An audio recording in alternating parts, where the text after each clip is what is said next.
ஊட்டியில் நீங்கள் போய் பார்த்தீங்கன்னா ஸ்ட்ராபெரி வளர்க்குற ஃபார்மர்ஸ் எல்லாம் எக்ஸசிவாக தேவில் spray. White colour flower white colour strawberry ஆகி ரெட் ஆகிறதுக்கு 18 days ஆகும். அந்த 18 நாளில் மினிமம் 15 நாள் ஸ்ப்ரே அடிக்கணும். தோல் ஃபீல் பண்ணி சாப்பிட மாட்டோம். You eat it fresh with the chemicals.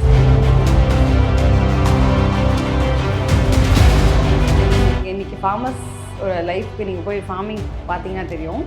பாட்டிலாக வச்சுருப்பாங்க, blue colour red colour. Banned pesticides இன்னமும் மார்க்கெட்டில் இருக்கு. தாத்தா பாட்டி சாப்பிட்டது அது பாஸ் டவுன் ஆகி தான் இன்றைக்கி ஒருத்தவங்க பிறக்கிறப்ப வந்து they have cancer in them. Like next generation நம்ம கண்ணு முன்னாடி இருந்து போகிறத நம்ம பார்க்குறோம். ஆர்கானிக் அப்படிங்கிறத நான் எப்படி மாதந்தோறும் ஃபர்ஸ்ட் சண்டே அன்று கிரியாஸில் நாம் வாங்கும் அனைத்து பொருட்களுக்கும் எக்ஸைட்டிங் ஆஃபர்ஸ் அண்ட் கிஃப்ட்ஸ்.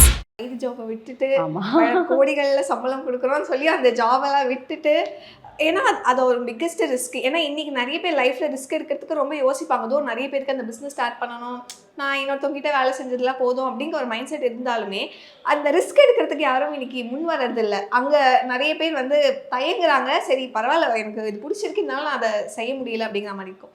நீங்கள் ரிஸ்க் எடுக்கும் போது எப்படி இருந்தது, இப்போ திரும்பி பார்க்கும்போது எப்படி இருக்குது அந்த ஒரு ரிஸ்க் எடுக்கிறப்ப ரொம்ப கால்குலேட்டட் ரிஸ்க் எல்லாம் எடுக்கலைங்க. நாங்கள் ஆக்சுவலாக 2016 was my last job. So N husband அதுக்கு முன்னாடி வேலையை விட்டு ஃபார்ம் பண்ணுறேன்னு வந்துட்டாங்க. ஸோ நாங்கள் 2 பேருமே ரிஸ்க் எடுத்திருக்கோம்.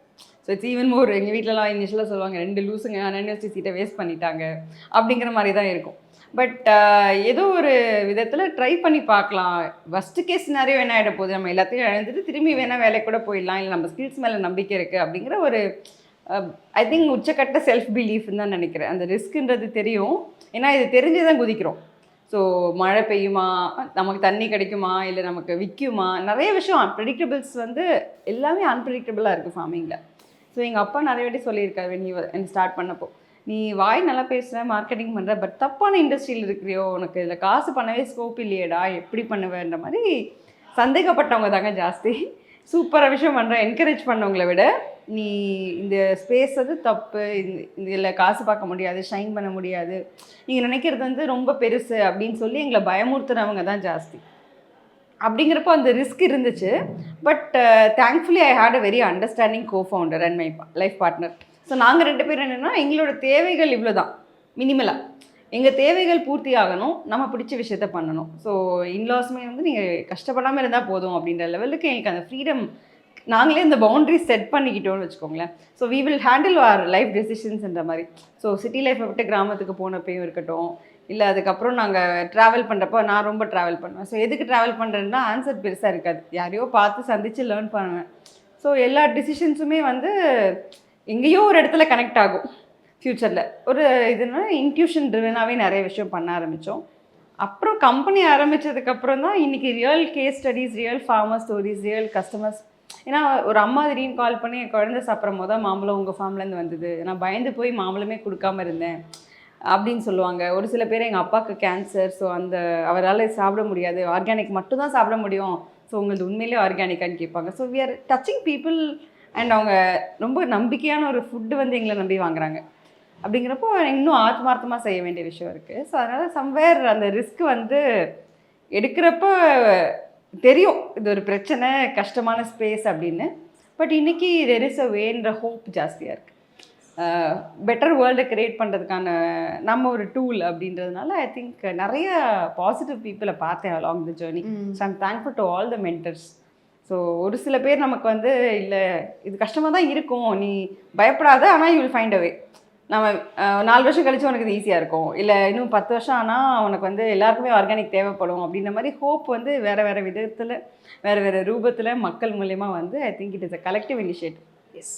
அண்ட் ஆர்கானிக் அப்படிங்கிற ஒரு விஷயம், ஏன்னா ஈஸியாக அந்த கொஸ்டின் சொல்லிடுவாங்க, இது ஆர்கானிக் அப்படிங்கிறத நான் எப்படி நம்புவேன் அப்படின்னு ரொம்ப ஈஸியாக சொல்லிடுவேன். நம்ம ட்ரஸ்ட் பண்ணக்கூடிய பீப்புள் இருந்தாலுமே ஒரு சில பேர் நம்ம புதுசாக இன்ட்ரடியூஸ் ஆகும்போது டவுட் பண்ணுறவங்க தான் ஜாஸ்தி இருக்கா, அதெல்லாம் எப்படி, how to you handle that? ஆக்சுவலாக அது இன்ன வரைக்குமே ஒரு இடியாப்ப சிக்கல் மாதிரி தாங்க. ஸோ யாருக்குமே வந்து ஆர்கானிக்னா மக்கள் நம்ம எல்லாருக்கும் எக்ஸ்பெக்டேஷன் என்னன்னா, எனக்கு பார்த்தோன்னே தெரிஞ்சிடணும் இது ஆர்கானிக்கா இல்லையா அப்படின்னு.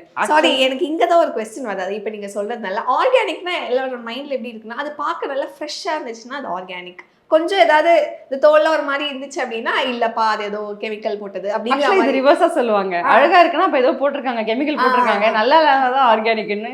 ஒவ்வொருத்தருக்கும் ஒரு ஃபிலாசபி இருக்கு. ஆக்சுவலி ஆர்கானிக் அப்படின்னா எந்த கெமிக்கலும் போடாம அந்த ஃபார்ம்ல வந்து இயற்கையை சார்ந்து கம்ப்ளீட்டா பண்ணியிருப்போம்.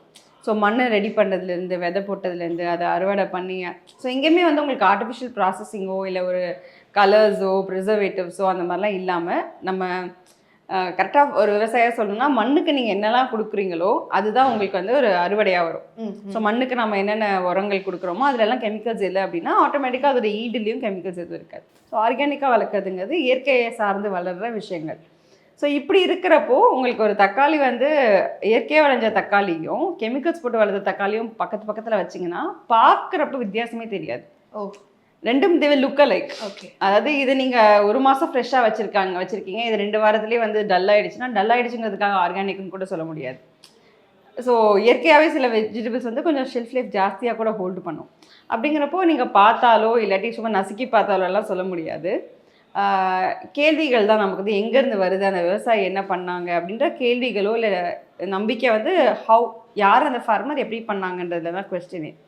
பட் ஓவர் த டைம் என்ன ஆயிடுச்சுன்னா நீங்கள் ஆர்கானிக் மட்டும் சாப்பிட்டுட்டு இருந்தீங்க அப்படின்னா யூ பி ஏபிள் டு டிஃபரன்ஷியேட்டுங்க பை டேஸ்ட். ஏன்னா இப்போ இந்த கேள்வி வந்து நான் என் கஸ்டமர்ஸ் கிட்ட தான் திரும்பி கேட்டேன். நீங்கள் என்ன நம்பி இனிஷியலாக வாங்குவீங்க, பட் ஒரு 10-15 தடவை என்ன நம்பி வாங்க முடியாது. அவங்க they have to understand the difference இல்லையா. ஸோ டேஸ்ட்டோ ஹெல்த்லேயோ டிஃப்ரென்ஸ் பார்க்குறாங்க. ஒரு சில பேர் வந்து நீங்கள் மீட் பண்ணாலும் சொல்லுவாங்க, அதாவது நான் மை ஹாரஸில் காய் சாப்பிட்டு யார் வீட்டில் வெளியில் சாப்பிட்டா எனக்கு காய் பிடிக்க மாட்டேங்குது, இல்லை ரெஸ்டாரண்ட்டில் சாப்பிட்டா பிடிக்க மாட்டேங்குது, இந்த டேஸ்ட்டுக்கு நாங்கள் பழகிட்டோம், ஊரில் சின்ன வயசில் சாப்பிட்ட காய் மாதிரியே வந்து இந்த பூசணிக்காய் இருக்குது, இல்லை இந்த பொடலங்காய் வந்து இவ்வளோ அமக்கலமாக இல்லை, என் ஊர்லலாம் ஒரு கத்திரிக்காய் கிடைக்கும், அந்த டேஸ்ட் எனக்கு இப்போ சென்னையில் கிடைக்காம இருந்துச்சு, உங்கள் கத்திரிக்காயில் கிடச்சிச்சு. இந்த மாதிரி டேஸ்ட் டிஃப்ரென்ஸ் நிறைய பேர் பார்க்குறாங்க. ரெண்டாவது ஹெல்த்து. ஸோ இது வந்து நான் எப்படி பார்க்குறேன்னா ஆர்கானிக் எக்ஸ்பென்சிவாக இருந்தாலும் it is a investment on health. Covid அப்பையும் சரி அதுக்கப்புறமும் சரி நிறைய கஸ்டமர்ஸ் வந்து நான் ஹாஸ்பிட்டல் போகிறதெல்லாம் குறைஞ்சிருச்சு, I feel my immunity is come up. குழந்தைங்களுக்கு நான் கொடுக்குறப்போ அவங்களுமே பெட்டராக இருக்காங்க compared to my relatives. So அது ஐ திங்க் இது வந்து இட்ஸ் ஹெல்த்துக்கு நம்ம டாக்ஸிசிட்டி உள்ளே போடாமல் இருக்கிறோம்ல, அதுதான் இதோட அட்வான்டேஜ். அதை நம்ம மெஷர் பண்ண முடியாது. இன்னும் டீட்டெயிலாக சொல்லணும் அப்படின்னா இதோட கான்சிக்வன்ஸ் இன்றைக்கி தெரியாது. இப்போ இன்றைக்கி நீங்கள் பார்க்குற ஃபர்டிலிட்டி பிரச்சனை, நம்ம பார்க்குற சின்ன வயசில் கண்ணாடி போடுறது, இன்றைக்கி பார்க்குற எல்லா ஹியூமன் பீயிங்ஸோட ஹெல்த் ப்ராப்ளம்ஸுமே வெறும் இந்த ஜென்ரேஷனோட ப்ராப்ளம்ஸ் கிடையாது. ஒரு 2-3 ஜென்ரேஷன்ஸாக நம்ம சாப்பிட்ட ஃபுட்டோட எஃபெக்ட் இன்றைக்கி தெரியுது. ஓகே. ஸோ தாத்தா பாட்டி சாப்பிட்டது அது பாஸ் டவுன் ஆகி தான் இன்றைக்கி ஒருத்தவங்க பிறக்கிறப்பவே வந்து they have cancer in them. Cancer was not like a gift that we give. So வீட்டுக்கு வீடு டயபெட்டிஸ் பேஷண்ட், வீட்டுக்கு வீட்டு கேன்சர் நமக்கு தெரிஞ்சு we are seeing so much. Like next generation நம்ம கண்ணு முன்னாடி சேர்ந்து போகிறத நம்ம பார்க்குறோம். அதெல்லாம் வந்து it's food is a major component. அப்படிங்கிறப்போ நீங்கள் நல்ல ஃபுட்டை சாப்பிட்டீங்கன்னா 3 ஜென்ரேஷனை நீங்கள் காப்பாற்றுறீங்க. அந்த ஃபுட்டு தான் ஒரு மெடிசன் அப்படின்னாலுமே இன்னொரு சைட் அந்த ஃபுட்டில் எவ்வளோ கெமிக்கல்ஸ், இப்போ நீங்கள் சொல்லும் போது டெய்லி எவ்வளோ கெமிக்கல்ஸ் நம்ம சாப்பிட்றோம் அப்படிங்கிறது தான் என் மைண்டில் ஓடிட்டுருக்கு. ரொம்ப ஸ்கேரி ஆக்சுவலாக. உணவே மருந்து அப்படிங்கிறது தான் உண்மை. நம்ம ஆக்சுவலாக நான் வந்து நீங்கள் மாத்திரை சாப்பிடாதீங்க இதை சாப்பிடுங்கன்னு சொல்ல வரல. நம்ம உணவில் வந்து அவ்வளோ நியூட்ரிஷன் டிஃப்ரெண்ட் ஃபார்ம்ஸில் வந்து நமக்கு இப்போ சளி பிடிச்சதுன்னா நீங்கள் போய் அங்கே தூதுவளையை சாப்பிடலாம், இல்லை சித்திரத்தை டீ குடிக்கலாம். எல்லாத்துக்குமே there is a way in nature இருந்தது. நம்ம வீட்டுக்குள்ளேயே நம்ம கற்பூரவள்ளி வச்சுருந்தோம், துளசி வச்சுருந்தோம், எல்லாமே இருந்தது இல்லையா. அந்த செட்டப்பை தான் உடச்சிட்டோம். ஸோ இன்றைக்கி குவிக் ஃபிக்ஸஸாகவும் போயிட்டோம், ப்ளஸ் நமக்கு அறியாமையும் ஆயிடுச்சு. We don't have knowledge. So எனக்கு என்னென்னா இந்த உணவே மருந்து அப்படிங்கிறத சிஸ்டமை திரும்ப கொண்டு வரதுக்கு ஃபுட்டை வந்து கொண்டு வரணும். அதை பற்றின நாலேஜ் இருக்கணும். குழந்தைங்களுக்கு இன்றைக்கி பால் மாடுலேருந்து வருதுன்னு தெரியல. இப்போ ஏதோ ஒன்று ஆர்டர் பண்ண ஃபுட்டு வந்துச்சு, நான் சாப்பிட்டேன், டேஸ்ட்டுக்காக சாப்பிட்றோம், ஏன் என்ன எதுக்குன்னு தெரியாமல் போகிறதே ஒரு பெரிய ப்ராப்ளம். அண்டு கெமிக்கல்ஸ் வந்து இஸ் வெரி வெரி ஸ்கேரி நாஃப். எனக்கு யூஸ்வலாக ஃப்ரைட்டன் பண்ண பிடிக்காது. லைக் நீங்கள் இன்றைக்கி ஃபார்மர்ஸ் லைஃப்க்கு நீங்கள் போய் ஃபார்மிங் பார்த்தீங்கன்னா தெரியும், பாட்டிலாக வச்சுருப்பாங்க, blue colour, red colour, different bottles. அதாவது விதை வாங்குறப்பவே சொல்லிவிடுவாங்க, பூச்சிக்கொல்லி வந்து நீ இந்த 14th டே இதை ஸ்ப்ரே பண்ணணும், 21st டே நீ இதை அடிக்கணும், அப்போ தான் செடி வரும், காய் பெருசாக வரும், பூ விழாது. ஏதோ ரீசனுக்காக அது இட் இஸ் பார்ட் ஆஃப் ரொம்ப நார்மல் ஆகிடுச்சுங்க அந்த கெமிக்கல் போட்டதெல்லாம். நிறைய கெமிக்கல்ஸ் வந்து தேவையே கிடையாது. 100% பூச்சியை சாகடிக்காது. ஏன்னா பூச்சி வந்து புழுவாக இருக்கும், முட்டையாக இருக்கும், பறந்துக்கிட்டு இருக்கும். You want kill everything. அப்படிங்கிறப்போ நிறைய பெஸ்டிசைட்ஸே தேவையில்லை. பேண்ட் பெஸ்டிசைட்ஸ் இன்னமும் மார்க்கெட்டில் இருக்குது. அப்படிங்கிறப்போ how are food is grown is very very important. So நம்ம விவசாயி இவ்வளோ எக்ஸ்ட்ரா மெனக்கிட வேண்டியிருக்கு நமக்கு. நம்ம இந்த கெமிக்கல்ஸ்லாம் இல்லாததுனால நம்மது அவ்வளோ ஸ்ட்ராங்காக இல்லாமல் இருக்கிறதுனால எக்ஸ்ட்ரா எஃபர்ட் ஒரு ஆர்கானிக் ஃபார்மர் அதே வெண்டைக்காய் வளர்க்குறதுக்கு he has to put extra effort. ஏன்னா இப்போ நீங்கள் சொல்லும் போது அந்த கான்செப்ட் புரியுது. பிகாஸ் ஜென்ரலி இப்போ வந்து நிறைய பேர் ஆர்கானிக்காக மாறிட்டாங்க. இப்போது முன்னாடில இந்த ஒயிட் ரைஸ் அப்படிங்கிறது மாதிரி இன்னைக்கு நான் ஹெல்த்தியாக இருக்கணுன்றதால கருப்பு கருணி அரிசியாக இருக்கணும், கேரளா ரைஸ், இந்த மாதிரி நிறைய ஆல்டர்னேட்டிவ் ரைஸஸ் எல்லாமே ட்ரெடிஷ்னலுக்கு மாறி அதெல்லாமே சாப்பிடும் போது எல்லாருக்கும் இருக்கிறது வந்து இவ்வளோ கொடுத்து நான் சாப்பிடணுமா, இதையே சாப்பிட்டுட்டு போயிடுவேன் அப்படின்னு. ஆனால் அதுக்கு பின்னாடி இவ்வளோ ஒர்க் இருக்குது. She has to put extra. ஏன்னா களை எடுக்கணும், பூச்சி அது இப்போது கத்திரிக்காவே எடுத்துக்கோங்களேன். ஒரு கத்திரிக்காய் ஃபார்மர் ஆர்கானிக்காக பண்ணுறாங்க, ஒருத்தங்க கெமிக்கல் போட்டு பண்ணுறாங்க. இவங்க போட்டதெல்லாம் கிட்டத்தட்ட ஒரே நாளில் வந்து பூத்து ஒரே மாதிரி வந்திருக்கும் அறுவடை எல்லாமே. அவங்க பூச்சி அடித்ததுனால அவங்களுக்கு பூச்சிக்கொல்லி போட்டதுனால பூச்சிகள் ரொம்ப இருக்காது, களையே வராது. களைக்கொல்லி போட்டுருவாங்க. ஸோ ஒரு புல்லு கூட அதில் முளைக்காது, அப்படிப்பட்ட இடத்துல இருக்கும். நம்ம இதில் என்னென்னா புல் மற்ற செடி வரும். ஸோ அப்பப்போ அதை க்ளீன் பண்ணுவோம். எல்லா நாளும் காய் வரும். இன்றைக்கி கொஞ்சம் பறிப்போம், நாளைக்கு கொஞ்சம் பறிப்போம். It is going be like regular effort. அப்புறம் அந்த பூச்சி வெரைட்டி நம்மளே ப்ரிப்பேர் பண்ணுவோம். பூச்சி வரக்கூடாதுன்னு நம்ம வந்து 10 இலை கஷாயம், அப்புறம் மாட்டுச்சாணம், கோமியம்லாம் வச்சு ப்ரிப்பேர் பண்ணுவோம், பஞ்சகாவியா. ஸோ நம்ம பாட்டிலாக வாங்குகிற ஹேபிட் இல்லாமல் நம்ம செடிகளுக்கு என்ன தேவைன்னு பார்த்து நம்ம இயற்கையாக என்ன உரங்கள் ப்ரிப்பேர் பண்ணலான்னு செஞ்சுக்கிட்டு வேலை இருந்துக்கிட்டே இருக்கும். உழைப்பு ஜாஸ்தி. ஆர்கானிக் ஃபார்மிங்கில் எஃபர்ட் அதிகம், அதனால தான் விலையும் ஜாஸ்தியாக இருக்குது.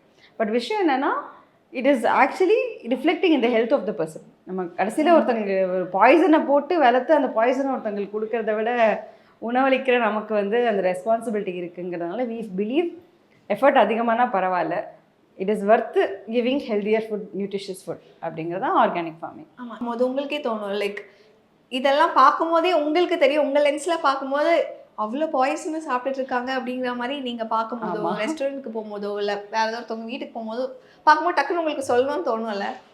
சொல்லணும்னு தோணும். எல்லா வாட்டியும் சொல்லிட்டு தான் பார்த்தாலும் ரொம்ப லெக்சர் அடிப்பாமா அப்படின்ற மாதிரி ஆகிடும். பட் விஷயம் என்னென்னா சம்டைம்ஸ் எஜுகேட் பண்ணுங்கிறதுக்கு education is part of our conversations.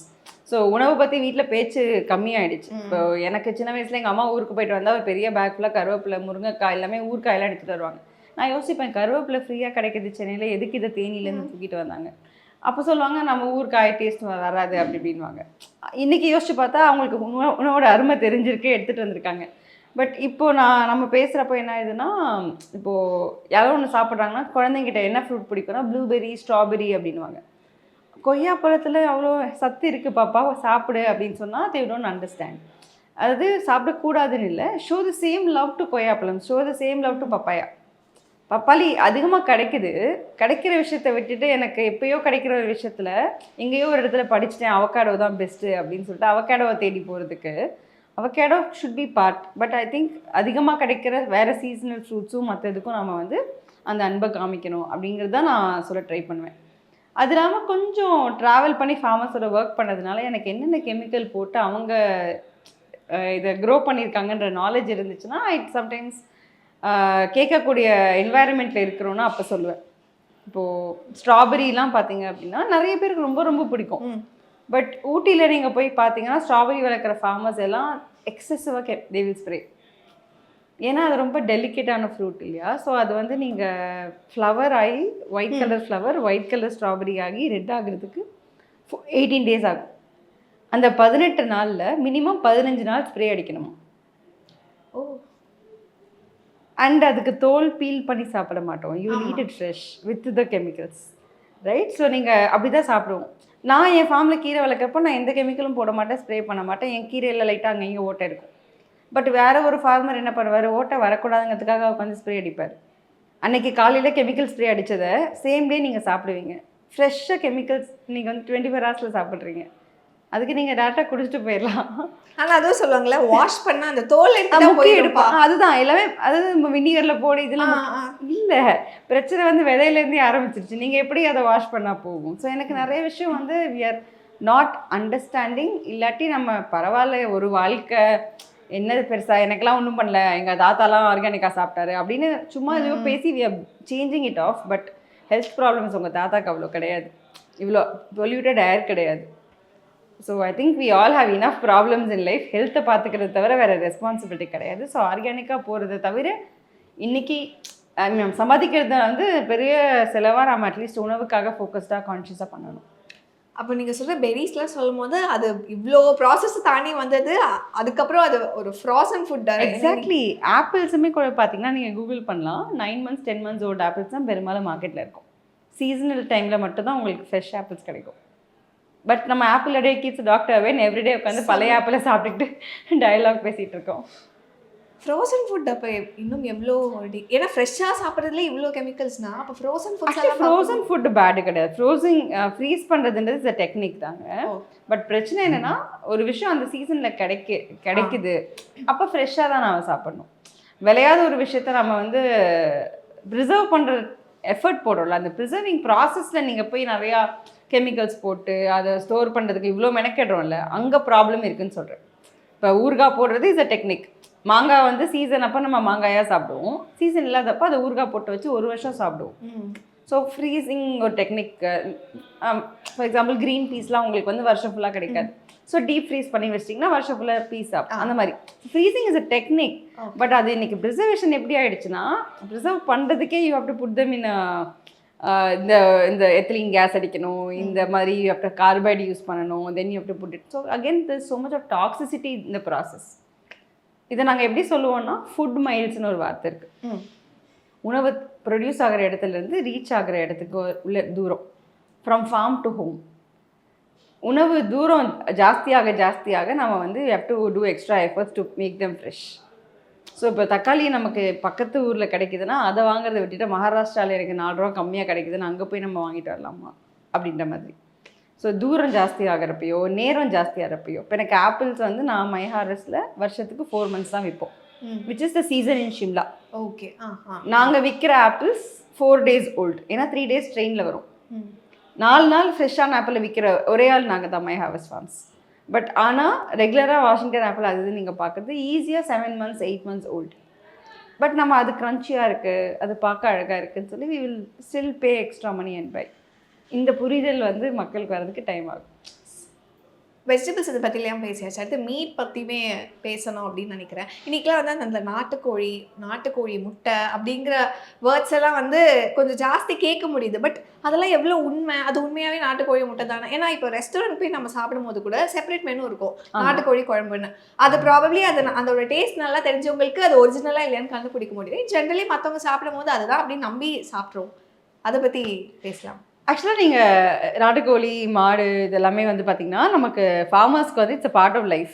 ஃபார்மிங்கில் வந்து கேட்டில், கோட்ஸு, சிக்கன் இது எல்லாமே வந்து நம்ம இன்றியமையாத ஒரு இன்டிகிரேட்டட் எலிமெண்ட்.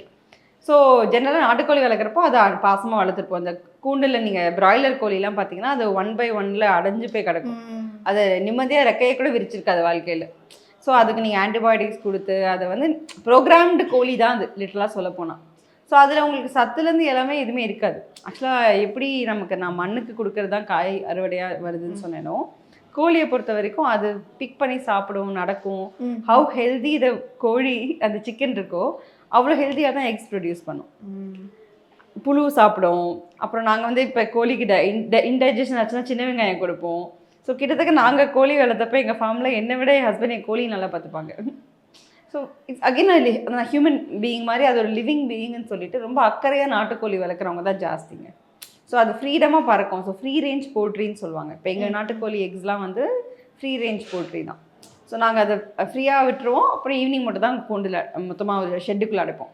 கூண்டாக கிடையாது, ஃப்ரீடமாக இருக்கும். ஹாப்பியாக இருக்கிற அந்த பேர்ட்ஸ் ஹெல்த்தியான ஒரு என்வாயர்மெண்ட்டில் வளர்ந்து அது ஏன்னா கோழியோட பாடி ஹீட்டுக்கு ஏற்ற மாதிரி கலர் மாறும். அந்த எக் யோல்க்கு கலர். ஸோ அந்த ப்ரௌன் வந்து லைட்டாக இருந்தால் நாட்டுக்கோழி கிடையாது, டார்க்காக இருந்தால் நாட்டுக்கோழி அப்படின்றதுலாம் நம்ம நிறையா நம்மளே ஊர்க்கதைகள் பேசிட்டோம். ஆக்சுவலாக எக்ஸ் வந்து டிஃப்ரெண்ட் கலர்ஸில் தான் வரும். ஒரே ஷேட் ஆஃப் ப்ரௌனில் வராது, காஃபி ப்ரௌனில் ஒரே ஷேட் ஆஃப் ப்ரௌனில் வராது. இன்னைக்கு இப்போ ஒரு லைட் ப்ரௌனாக இருக்கும். ஏன்னா நான் ஒரு ஃபோட்டோ கூட சோஷியல் மீடியாவில் எங்கள் ஃபார்ம்லேருந்து எடுத்து போட்டேன். ஒரே நாள் கலெக்ட் பண்ணது எனக்கு ஒரு 9-10 ஷேட்ஸ் ஆஃப் ப்ரௌன்ஸில் வந்துச்சு. சேம் பேட்ச் ஆஃப் கோழி நாங்கள் வாங்கின குஞ்சுலேருந்து நான் தான் வளர்த்தோம். ஸோ ஒரே நாள் எல்லாம் முட்டை போடுறோம் சந்தோஷத்தில் மொத்தத்தை கலெக்ட் பண்ணி வைத்தா will come in different sizes different shapes.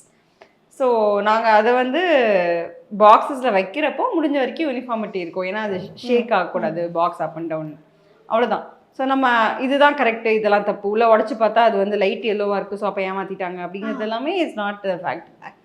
Body heat ஜாஸ்தியாக இருந்தால் ரொம்ப ஆரஞ்சிஷாக வரும். கோழி நேற்று என்ன சாப்பிட்டுச்சோ அதுக்கேற்ற மாதிரி முட்டையோட கலர் மாறும்.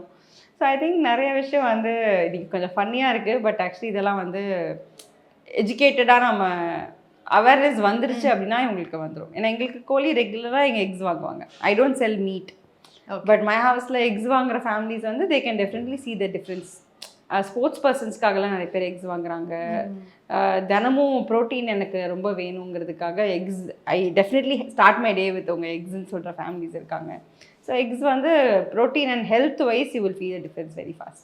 மாதந்தோறும் ஃபர்ஸ்ட் சண்டே அன்று கிரியாஸில் நாம் வாங்கும் அனைத்து பொருட்களுக்கும் எக்ஸைட்டிங் ஆஃபர்ஸ் அண்ட் கிஃப்ட்ஸ்.